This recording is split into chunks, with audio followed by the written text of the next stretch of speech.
Good evening, ladies and gentlemen, and welcome to the committee meetings for tonight. They are Finance and Facilities. Finance will be first. I'm Peter Yarnell, President of the Board. Mr. Casper is unable to attend tonight's meeting because of a personal issue, so I will chair the Finance Committee. I'd like to call the meeting to order and start with public comment. Before we do public comment, I want to read, as I always do, Pennridge School Board welcomes public comment according to policy 903. We remind everyone of the following.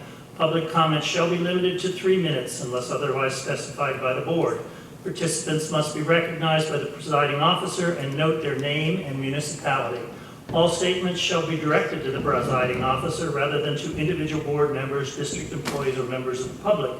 A speaker may speak once during each comment period. Please note that these sessions are designed for comments to protect the confidentiality and privacy rights of all members of our community. The board encourages members of the public to direct any comments regarding particular individuals, such as students or district employees, privately to the superintendent or other appropriate administrator, or to communicate with the board privately by sending an email to the Pennridge School Board at pennridge.org. Questions raised and not addressed may be followed up at a later time. I have 3 names that signed up. The first one is Mr. Nyman.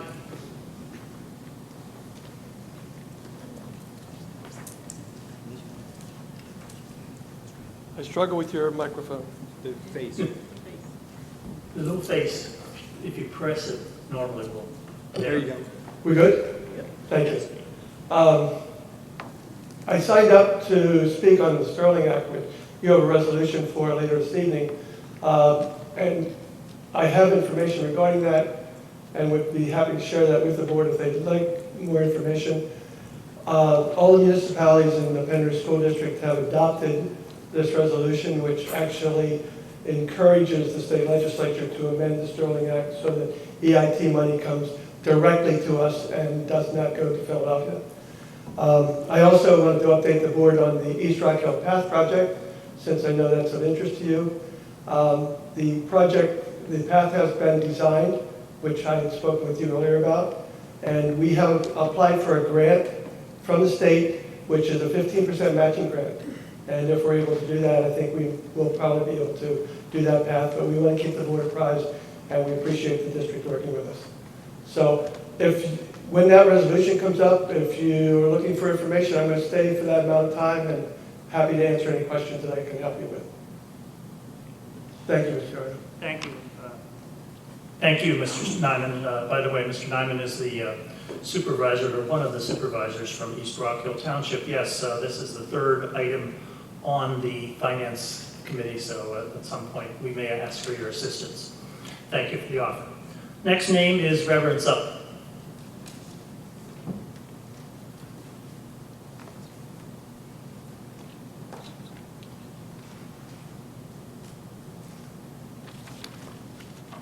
Hello, my name is Jeff Supp. The face. There you go. My name is Jeff Supp from Percy. I do have children in the district. And first, I want to acknowledge the very difficult job of serving as school board members, as a superintendent, or any part of the school administration, and I genuinely thank you for your service. Second, I believe we as a community are and must be committed to loving, respecting, and caring for every student, regardless of gender identity or sexual orientation. However, we are called to meet the needs of all students and cannot compromise the physical and emotional well-being of the many when reasonable alternatives are available to meet the specific needs of a portion of the student population. Such alternatives may not meet the Department of Education guidelines, but I implore you as a board to exercise the wisdom and courage to oppose those guidelines and actually meet the needs of all students rather than violate the dignity and privacy of many, as those guidelines most surely do. It's confusing to us as a community why the present planned action is being taken.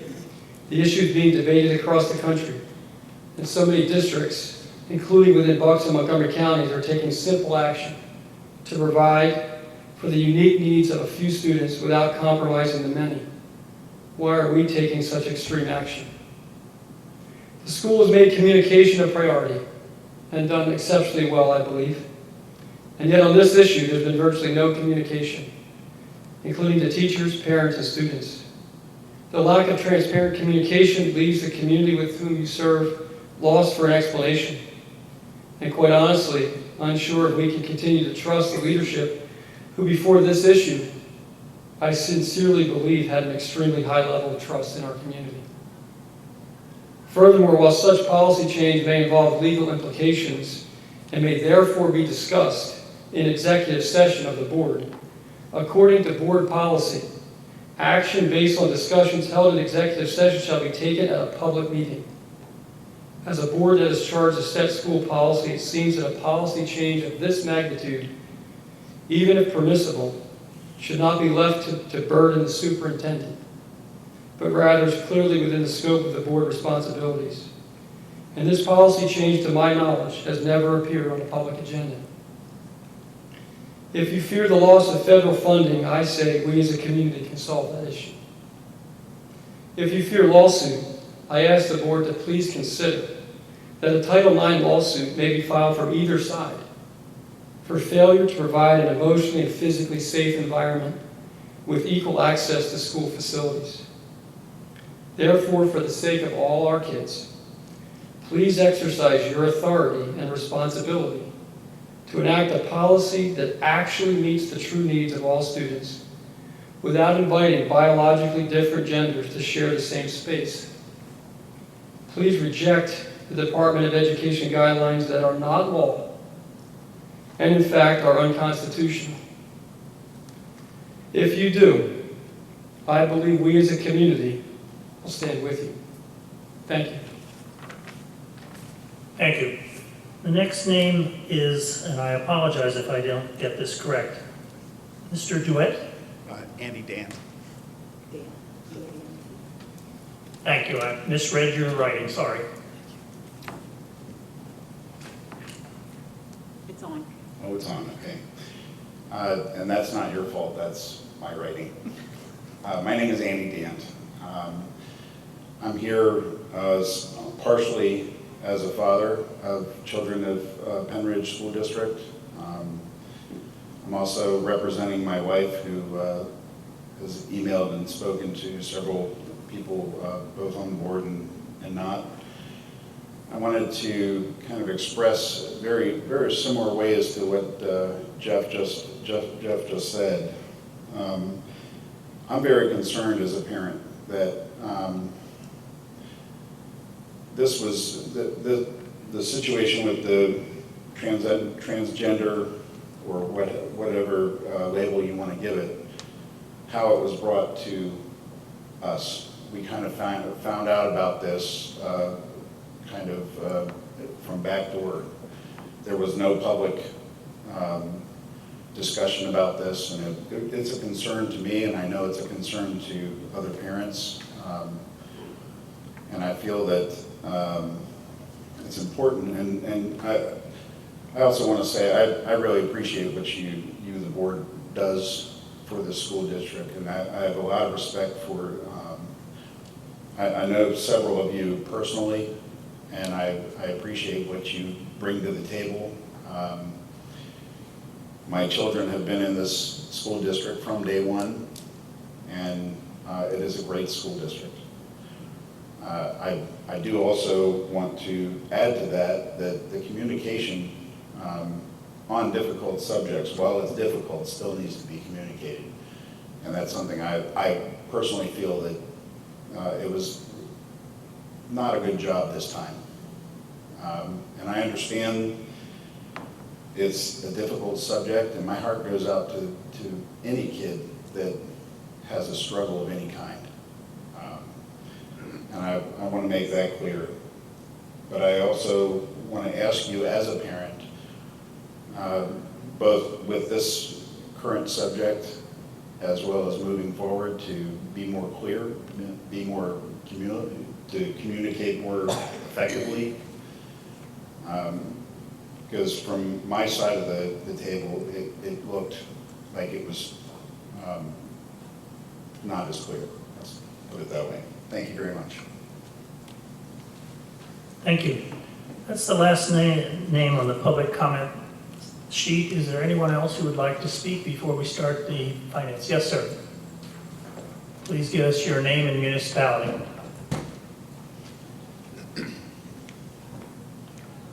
My name is Josh Detweiler from Hatfield. And excuse me, I don't have real formal prepared notes, but I do want to say I'm speaking as a parent, also someone involved in the school. This year I'm coaching 6th grade Odyssey. So I have students from the district in my care, and I feel a responsibility to make sure they're taken care of and they're protected. I know you have a much greater responsibility. You have to care for all the kids in the district, and I certainly understand that, and I appreciate the great job that you did. On this issue of transgender accommodations, I want to say first off, I think you guys did a great job with dealing with the bathroom issue. You have designated a bathroom, it's a private bathroom, it's available, it's secure. I think it's perfect, I think it's well done. I didn't say anything about it because I thought you did a great job. I'm here to address the locker room issue. To me, if I've heard it right, and I agree with the gentleman before me, that there wasn't great communication. I didn't hear about this until just a couple of hours ago when someone in this room said, hey, maybe Josh, you want to come and say something. So the communication wasn't there, but I think the greater issue is a common sense issue here. I have a daughter in the school. You have hundreds of students in the district, and I think if you asked all the girls, I'll just speak for the girls because I have a daughter, but if you asked all the girls, are you okay with a boy coming into your locker room, potentially while you're changing, and seeing you and see your body? Now, it's okay, girl, because he identifies as female. I think virtually every young woman and girl in this school district would say they are uncomfortable with that boy seeing them in that state of dress. So I want to offer the suggested solution that you use the decisions you've already made, which is you have a bathroom that's private. If an individual who is identified as transgender, who has access to that bathroom, needs to get changed, let them use that bathroom. I further understand, and I could be wrong on this, that there's only about 5 students in the school district that have identified as transgender. I'm curious as to why we would put the comfort and potential safety of every other student at risk for just 5 people. So again, I commend you for the decision you made related to the bathroom, and I hope you can use that decision to wisely inform the locker room issue. Thanks. Thank you. Anyone else? Yes, ma'am.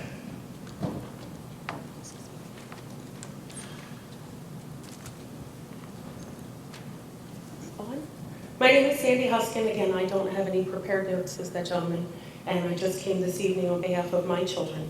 So now I have 4 children in the district. I'm a graduate of Pennridge High School.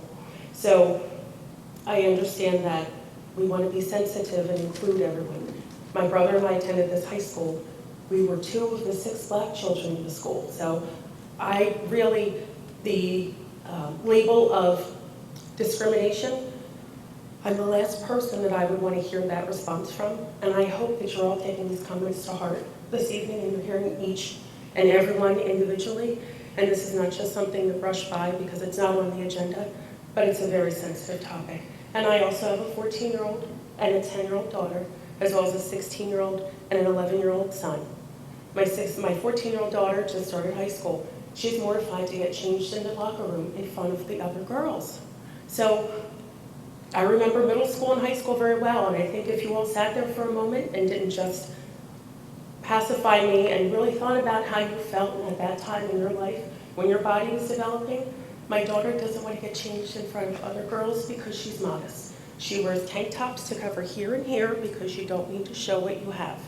Someone with a penis does not belong in the girls' locker room. I am not discriminatory against transgender. If that's how they're called to live their life, that's fine. Again, I'm the last person you want to talk to about discrimination in this community. They can be included in other ways, just like as though you make accommodations for people who are handicapped and hearing impaired and have English as a second language. There are ways to make accommodations for these folks these 5 children without, as Pastor Jeff said and the other 2 gentlemen commented, without putting the other children in uncomfortable harm's way. 1.3 million or 1.5, or if it's $2.5 million in funding that is at risk, I would dare to say that that will pale in comparison to the lawsuits that you will be faced with in a school district if 14-year-old girls are rounding a corner and seeing a penis, or if someone is pretending, there's no way to monitor 5 children in a bathroom, in a locker room, all day long to make sure it's one of the children on the list that walk into that restroom or that locker room. It can't happen. So if my daughter's in the bathroom getting changed and a 16-year-old knucklehead thinks it's funny to walk in with his camera and take a photo of her because he's allowed in the restroom now, there will be tremendous fallout in the entire community if that's what starts to happen. So it's not trying to be cautious with my words. The word discrimination carries a lot of weight. To think that parents are coming to you and calling out on this issue because they're discriminatory is extremely arrogant and narrow-minded. I think that it's a much bigger picture. It's not about discrimination towards transgender individuals. It's about caring for and protecting our children. Ninth graders are much different than 12th graders. So a 12th grade boy doesn't need to be in the restroom or the locker room with my 14-year-old daughter. And I think, again, if you all took a moment to think about where you were in your lives when you were developing and growing hair and all those wonderful things that mortified us at that age, you would think about how these kids are feeling, facing the fact that that could be a very real possibility in the very near future. So please, as everything else continues tonight with finance and facilities, please keep this in your mind sincerely. Thank you all very much for your time. Thank you. Yes, ma'am.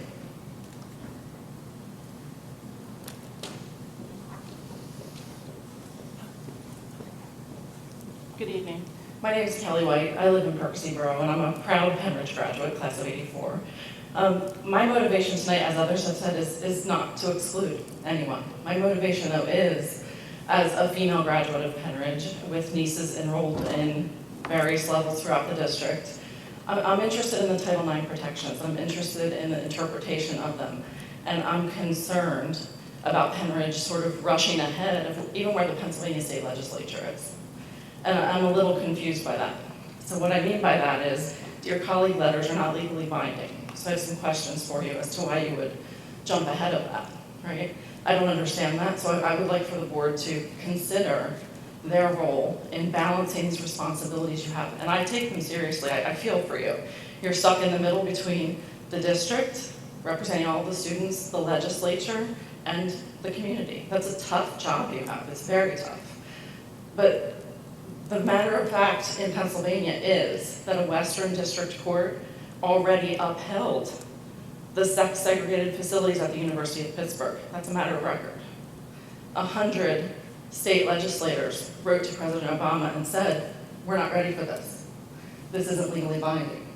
So why can't we engage as a community to partner for solutions? Why would we run down the slippery slope ahead of our state?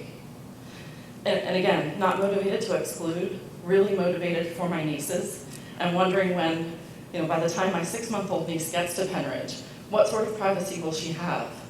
As a Pennridge alum, Title IX, for me, always meant that the girls' sports programs, the girls' programs in general, were funded at the same level as the boys. That was something I think we can always be proud of as Americans, right? That girls were just as important. Girls had opportunities to go to college, to pursue professional roles, and to sit on, as a superintendent of school districts, right? That is a fact. And a lot of that is why Title IX was put in place. And now you could argue that rushing ahead of these Title IX conflicts actually is damaging to girls. That's my concern. So I hope that you think about that, and I hope that you think about how to engage the community in partnering to protect girls. Thank you. Thank you. Okay, at this point, Dr. Radigan, I believe you have some comments, and then we'll move to the finance. We will have another public comment session at the end of the meeting. Dr. Radigan? Okay, thank you, Dr. Yarnell. I just wrote down a couple of notes jotted down based on the comments that I heard. I wanted to first thank those of you who are here to speak on this topic because I know some of you I've spoken with, others I haven't, but it's a very difficult subject, very sensitive, and I can empathize with all of you. Just to address the trust issue, I do want to apologize. We certainly are never trying not to be transparent. If anything, we try to give more information than maybe is necessary. We did have an internal glitch there, but we certainly weren't trying to hide anything. When we made changes to these restrooms and locker rooms, it really was not something we would necessarily share. It would be just like how we would change maybe adding a ramp for a student in a wheelchair. If we added a ramp to a restroom, we wouldn't have shared that with you. We did this because, like someone said, it is our job as a public school district to accept any child who shows up on our doorstep and accommodate them to the best of our ability. So we did that in consultation with our attorneys, and we tried to do what we thought was best for everyone. And actually what we've done is provide privacy to any student who wants it. Doesn't matter what their gender is or what their claim is, anyone can use these private areas. So there was no change to policy. We actually did not respond because of the government or legislators' directives back in May. We were already having this conversation prior to that.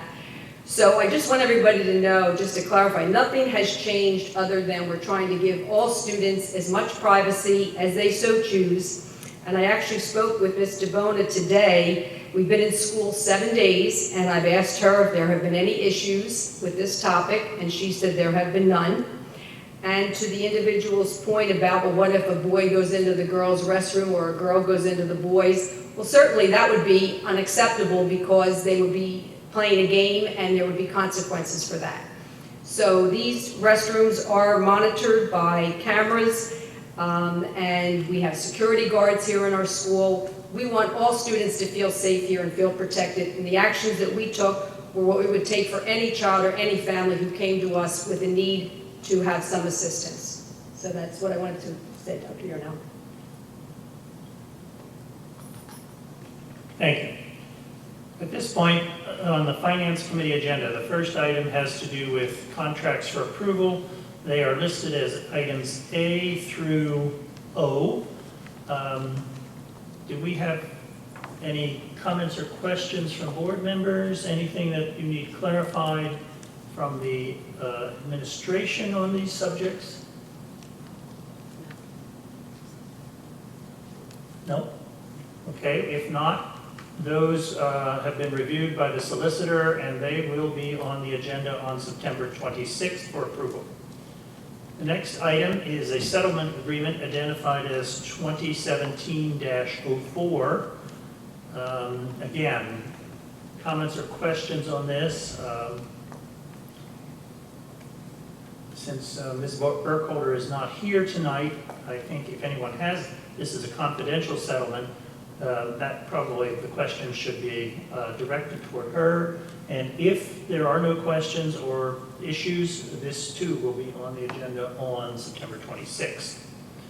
The next item is the Sterling Act issue that Mr. Nyman brought up previously. I think he summarized this. This is obviously something that has been in place, I believe, for decades, literally. And if anyone, I did work in the city of Philadelphia for 2 years, so I know exactly what it means to have a significant portion of your wages taken for the Sterling Act. At that time, it was well into the 4+% of the salary that was taken. So the municipalities have pushed this forward. The board has been asked to add their names and weight to the resolution. Do we have any comments or questions? Anything that we'd like to ask Mr. Nyman while he's here? No, so we will presumably support this and pass this resolution on the 26th, Mr. Nyman. Thank you for coming and helping us with that question. The last issue on the finance is a request to waive specific portion of the tax burden for a deceased taxpayer and the estate thereof. Do we have support to either waive this or not from board members? No comment? May I ask what our solicitor suggests or recommends? Generally, my recommendation is so as to not violate the uniformity of taxation requirements, that these kinds of requests not be granted. In other words, if you start making requests here or there, or on a basis that someone could claim as non-uniform, so you're taxing similarly situated persons dissimilarly, you put it in jeopardy the local taxing authority altogether. And so these requests are typically quite persuasive when you read the facts for a variety of reasons. But as a general rule, I typically advise against granting these kinds of things. Can you speak up a little bit? Thank you. We had a couple of other requests that were sent to us at a different meeting, and I believe we had sent out a letter to the family expressing that, you know, we sympathize with their situation and wish that we could do something about it, but unfortunately, because of the laws that are in place, we're unable to do so, because I think it's important for us to let that family know that, you know, we do sympathize with their situation and would help, but we're just not in a position to help. Is that something that we can do for this situation as well? Dr. Redigan, can we send such a letter? I mean, we have in the past. Absolutely. I mean, this to me sounds like one of the things that's on the form that taxpayers fill out if they were to make this request is all the verbiage that appears on everyone's tax bill every time they get a tax bill about the fact that, you know, ignoring it or not having it is not something that exonerates you from the tax, that you do need to, if you do not get the tax bill, and I think most of us understand when we get tax bills typically, that we need to contact the tax collector or the school district or whomever to resolve that situation, not simply wait until the time passes and not pay it, not arrange for payment. So I'm opposed to granting this request for exoneration. Anyone else have a comment? If not, this will appear as something that we are going to turn down at the September 26th board meeting as a motion also. Okay, that concludes the finance. At this point, I will hand it over to Mrs. Schmidt to do the facilities committee. Thank you, Dr. Yarnell. The first item on facilities tonight is obsolete items for review. They are listed letters A through K. Let me just double check. Yep, A through K. Any questions on any of this or any comments? Anybody? Okay, so that will move forward to our next board meeting.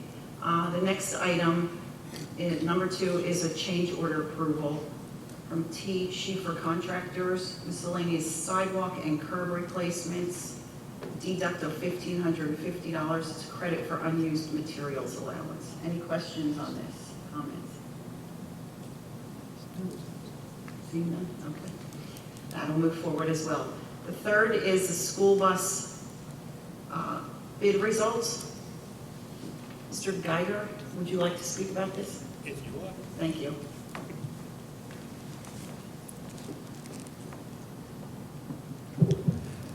Good evening. I believe you've all received copies of the documents that we either mailed out or emailed out to all the sales contractors. More importantly, the last section, page 25, are the results from the bids that we did have. We had 3 contractors. We actually had 4 contractors who bid on either both type vehicles or just one. We had a budget of $850,000, and the awarding of this bid to the companies of Wright Bill for the 6 72 passengers and the awarding of the 6 30-passenger buses to Aurora Bus would come to $829,476, leaving us with a balance in that fund of, I did my math real quick here, sorry about that, $20,524. So what I'm asking is for the board to approve these so we can have them go to production at the next board meeting. Are there any questions regarding it? It's basically the same specs, same design that we used last year. The only add that we did is we did put in some integrated seating, which means we don't have to put in car seats or seats or anything. They are built right into a couple of rows in each of the new buses, which will be nice that way. Presuming this is approved at the September 26th meeting, when could we expect delivery of the buses? Well, the one contractor tells me October. They were very proactive, and I told them I can't pay the bill yet, but they actually put theirs into production already when they Did you name found that out. contractor, please? I did name them. The contractors are Bright Bill and Roar Bus. I would say that right now, talking to both the contractors, this should be a Christmas present this year, if not sooner, to the district. These new buses, I know that we've installed cameras in a lot of our buses. Will the same be done with these? Yes, the cameras will be removed from the current buses that are going to sale sometime in the next few months, and they will put on service, and then the new camera, when the new buses get here, those cameras will be installed there. We're not getting new cameras at this time because of the ones we have, 3/4 of them are brand new. Any other questions? In this, the bottom section where you went with Roar, can you explain why you went with theirs? I'm just looking at the numbers, and I was just wondering if there's a reason why you chose them for... Well, one, their buses were cheaper, and we had no reason not to go with them.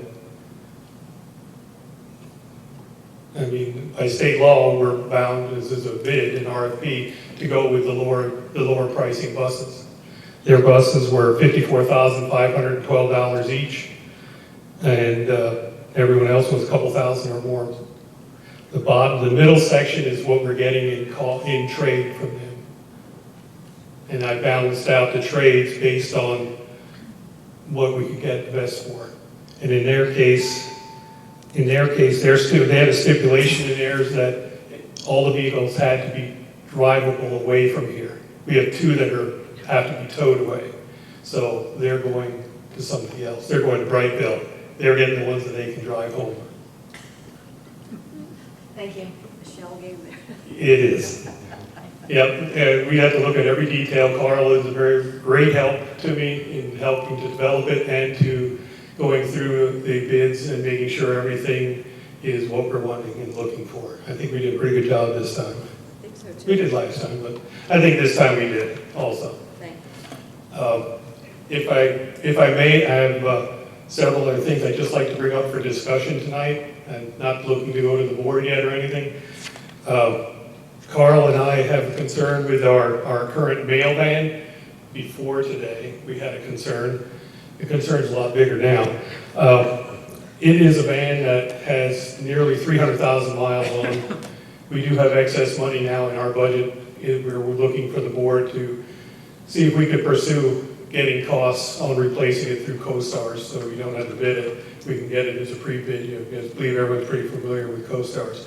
But we're looking to see what it would cost us and see if we have adequate money or would have to search a couple $1,000 maybe somewhere else to do that. So I'm just looking for permission to look into that. The reason I say it got worse today, that vehicle was involved in a crash. Unfortunately, it was totaled. The driver of the vehicle is okay. The driver is not one of mine. It's an employee of the food service department. So, I just wanted to see if you minded if we go ahead and get a cost, come back to you next month and let you know what's going on there. Everyone okay with that? That has to be voted on in the meeting. Thank you. With that, not if I'm going for CoStars. CoStars is not non-biddable item. Anybody else have any questions? so we'll move this I'll bring forward this back to next month, and then then it'll go to the board in October. regarding the van. Yes. Okay. The other discussion item I have is, this morning, I'm sure everyone's aware that we were involved, had a bus involved in an accident. There were no students on board, no injuries other than the driver was taken to the hospital to be checked, and we're doing investigation in that case at this time. And the driver's okay? The driver is okay, yes. The driver was released by the hospital. I was there, I spent 3 hours there, I guess, Sean, was it?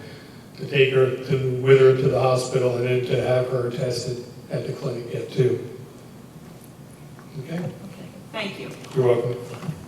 And our last item tonight is discussion on district-owned artwork. Mr. Daubert. Mrs. Schmidt, I'm just going to remind the board of a little context here That's on fine, this, and then thank you. Mr. Dahlberg will take it from there. As you all know, we've been in a challenging situation for several years with our budget and facing deficits. So one of the things that the board has charged us with is looking for possible ways to gain some revenue. So on one hand, we've been blessed with a lot of artwork that has been donated to the district over the years. And some of it was unfortunately in closets. Some of it we learned was displayed not as safely as it could have been. So the board agreed to allow us to bring in an appraiser, if you remember, and this individual went around the entire district, and I want to thank Mr. Dahlberg and Mrs. Schuler. They probably have learned more about art than they ever wanted to learn, because they went around and learned about all these precious items that we have. Also, thanks Mr. Loeffler for your team, because once we realized what we had, we realized we needed to put it in secure locations. So everything is locked up as we speak. But the decision that the board is faced with, and I know this is why it's not a decision tonight, it's just an item for discussion, we need to decide what to do with this, because the appraiser says that a lot of these items need to be refurbished. So if we are going to keep them and we are going to display them, that's what we need to do. Now that can be costly. We could also auction off the items, or we could keep some and auction some. If you auction some, he recommends doing it in a phase-out process, and then the proceeds from that we could use to help us refurbish the ones we decide to keep. But either way, it's not advisable for us to just keep them locked up in a closet. So that's the background, and Mr. Dahlberg, I'll let you take it from there. Thank you, Dr. Radican. That was a very good synopsis of the background of what we've been doing. Again, thank Jackie Schuler for just doing a tremendous amount of work on this project. As she spent a great deal of time over the last number of months working with the appraiser and actually going to every building with him and finding the artwork and getting it appraised and so forth. And also Jeff's people were involved in that. But what we found was we have a large number of pieces of artwork throughout the district. And unfortunately, many of those pieces were stored in closets or perhaps hanging in places where they could be touched very easily. So there was a lot of concerns about that. So what we thought the best thing to do once we received the information back was to go out to the schools and in the buildings where these pieces of artwork were just, were put in closets or in corners and so forth, to gather those pieces up and bring them into the administration building / high school building complex here and find a secure location for them and put them in there. And that's what we've done. But now that room's full of artwork. So now the board has a decision to make as far as where do we go from here with these pieces of artwork. And as Dr. Radican did say, the message from the gentleman that worked with us is that these are nice pieces of artwork. However, they do need to be cared for, reconditioned, cleaned, and so on and so on, and all those special things that need to happen with art to care for and to help it retain its value. So that that can be a very expensive price tag. And that is a concern for us also. We look at a lot of different priorities here in the district and things that we're charged to do, educating the children, providing facilities for the children, safe and secure and so forth, that it's hard to determine what type of resources do we set aside to put into fine art and keep this artwork up to the condition it deserves to be in. How do we decide to move resources in that direction when we're trying to provide those resources to educate children? So that's what we struggle with at this point, and I think as a board you'll have to weigh those things out, and of course we're here to help you do that. But so we have some options. Options are we could sell the artwork. We could use the services of the consultant to help guide us through the process of selling the artwork in an auction setting, in a time frame to help us retain the most value for the artwork. Or we could keep the artwork and we could find the resources to put into the artwork to do those things that need to happen, and then display it again. Or we could do a combination of both, where we sell some of the artwork and perhaps keep some of the artwork. A number of the pieces of artwork we have are from a local artist, Walter Baum. Did I say it? Walter Baum. So we have a lot of Mr. Baum's work, and he was actually an artist that lived here within the school district's boundaries, and he provided a lot of artwork to the schools, and we have a number of those pieces. So it could be that we decide to keep those pieces and sell off some of the other pieces so that we have funding to then put into the preservation of the artwork from Mr. Baum. So there's those options that we need to consider and talk about and come to some type of a conclusion and move forward. So, but I do want you to know as the board that although the artwork is it is in a safe, secure location at this point. We have moved it all to a safe location within the facility.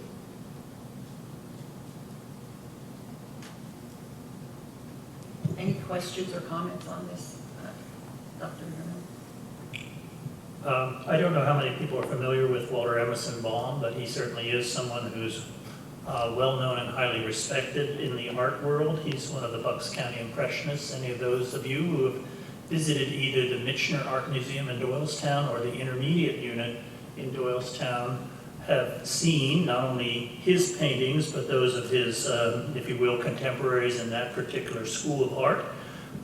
Personally, I think that's a valuable piece of our history here in Pennridge, and I would like to see us be able to keep those, but display them in places that are both secure and yet are seen by the public and some of our students as well.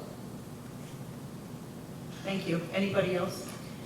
I guess my only thought in trying to determine what artwork to sell is, some people donated a lot of this artwork to us, and so I guess, I partly feel like too, they didn't donate it to us so that we could sell it and make a profit off of it, and so I guess I'm kind of torn on selling some of the stuff that was donated to us for that reason, because they gave it to us so that we would put it on display, and so I guess I have, I'm a little hesitant to go and sell some of that stuff. One of the things I can tell you about that, because we felt the same way, were there any stipulations? And I know Mrs. Schuler went back in all of our records, and we do not have any of them saying that we can't sell them or anything like that. And other districts around here have done that very thing, have auctioned off artwork. So that is a very good point, but nobody has said that we couldn't do that. And As we stated, it's discussion, it was just brought for discussion this evening and basically informational to let everybody know, where the artwork is, where it sits right now, that it's been put into one location.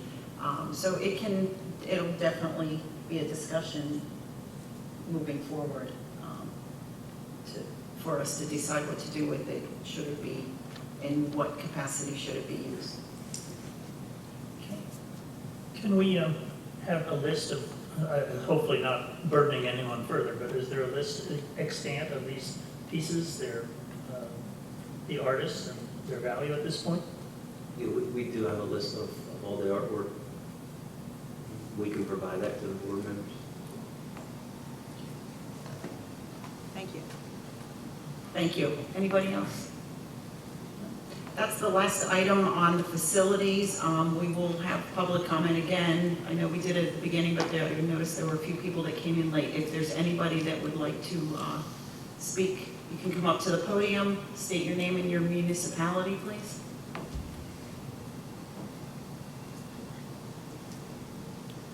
Clarification. Are you allowed to speak a second time? What's the rules on them? Thank you. Go on, sir. I'll give. No, after. The button that's the face. The face with the. There you go. Thank you. John Anderson, Percy, and we'll say fairly new to the community. I've been here 3 years, and we specifically, from Hawaii, we specifically chose Pennridge after doing due diligence and research and seeing what a good school district it was for my family. I have a daughter at Penn Central and a son and daughter at Siler. And I think that's a reflection of the job well done that you guys have done so far. And so I respect that, and we're happy. It's been a great transition for us, so we'll thank you and the teachers that you employ. I will say, however, on my way home from work, getting the email about what has been passed with what the earlier comments were about with the transgender locker room and bathroom, it was a little disconcerting. And I think the issue itself, I'm sure, has a lot of public debate, and as you well know. But I think what's disconcerting is not even knowing that it was happening. And it was through secondhand emails on my way home from work an hour or so ago, even knowing that it existed. And I think there was a mention of a technical issue and it not being an intention. And I wouldn't accuse you guys of trying to go behind the backs of anyone, because you guys seem to be very forthright. But I would strongly suggest that you try to amend the communication with the parents, because I think if a lot of them knew what had happened, this room would be fairly full. I think that's probably the bigger issue, and hearing, it's actually very cool to see Dr. Radigan after hearing her voice on my phone during snow days, so it's pretty cool to see you. I will say, I believe through your comments that you have a heart to make sure that all kids are taken care of and looked out after, and there's a caring tone to your voice. I will say that I believe this issue is a little bit different than a ramp, only because the ramp does not affect other kids in any way. This definitely does, in my humble opinion. And so I think that's the task that's in front of you guys, is to make sure not only that you're taking care of all kids equally, but that it's not at the detriment of others. I'm humbly suggesting that you have an open forum, and I do believe in democracy, so if the majority is in the favor of the decision that you're making, I would respectfully abide by that, but I'm hoping that there might be more dialogue in the future. So, thank you for your time. Thank you. Thank you. Mr. South?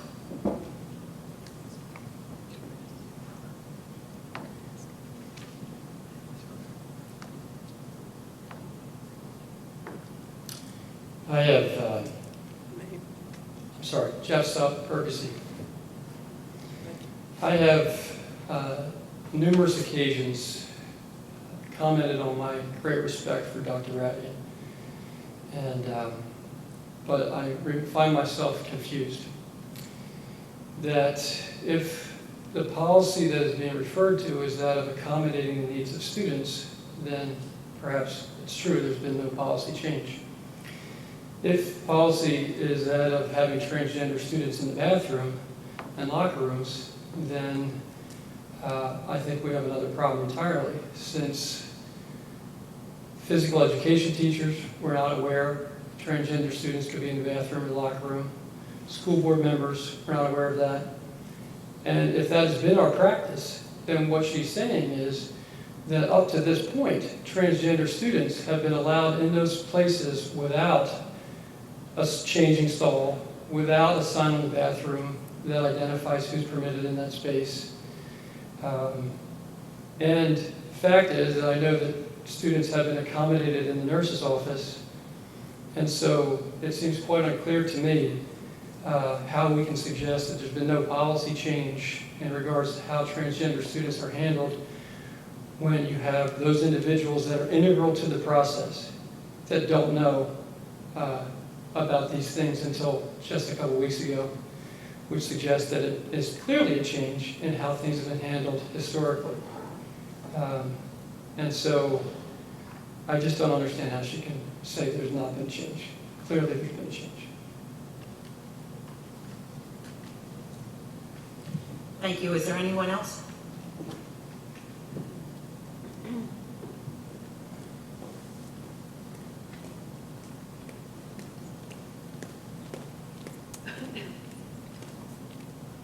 Joanne Kane, Percy. My daughter is Marina Kane. She is transgender. And I'm not fully understanding, because I haven't seen the bathrooms. Are the bathrooms right now changed by the pool? Has anything been changed? Like, are they down to one stall? Anybody know? Has anyone seen them? Mr. Lockwood, do you? What was that? I was just in them tonight. They are multi-stall bathrooms outside of the pool. Okay. So what has, Mr. Lawford will give you an explanation. No, there has been no changes at this time. then what is everybody upset about? This is what I'm not grasping. It was explained to me, being that I am a Pennridge diver parent, that everyone was upset because it affected the pool and the people that came to the pool. But I didn't see any changes. So I'm not understanding why the community is making such a big hubbub about this.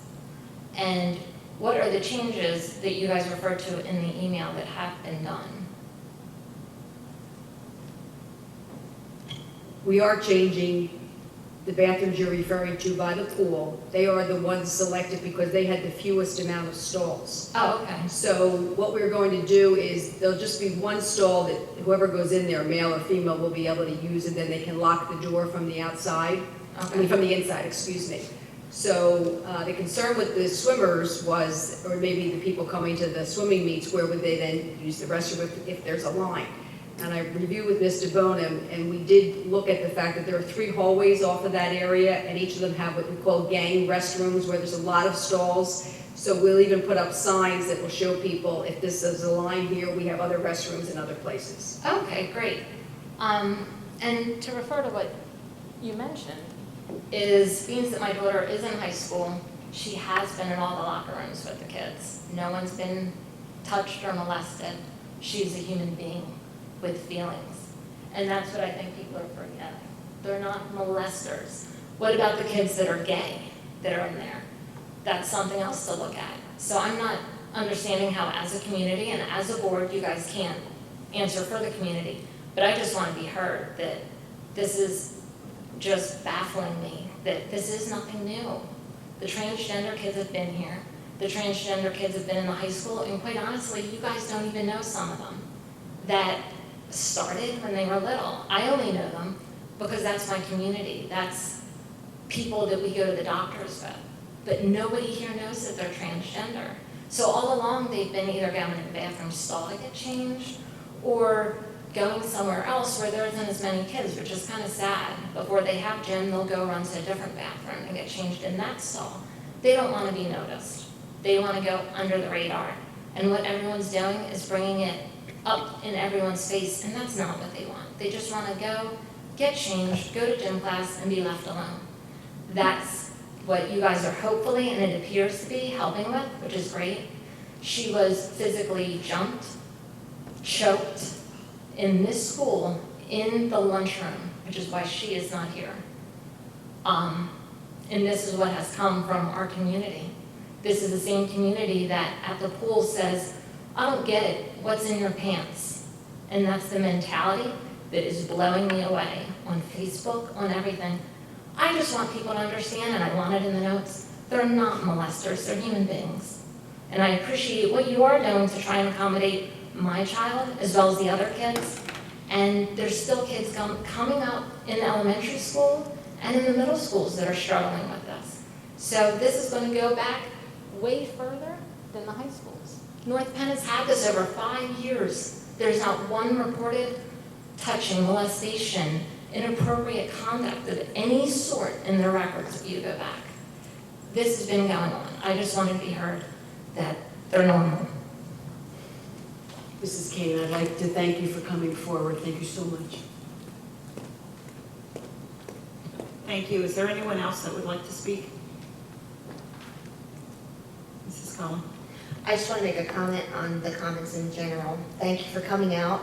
It's hard to come out and speak in front of people just in general, and when it's a topic like this, it's especially so. So I know that I won't get to see probably most of you, other than the ones that I know, out in public, and I just wanted to say that it is appreciated when people come and give us input, and I appreciate the thoughtful and considerate way that you presented yourselves tonight.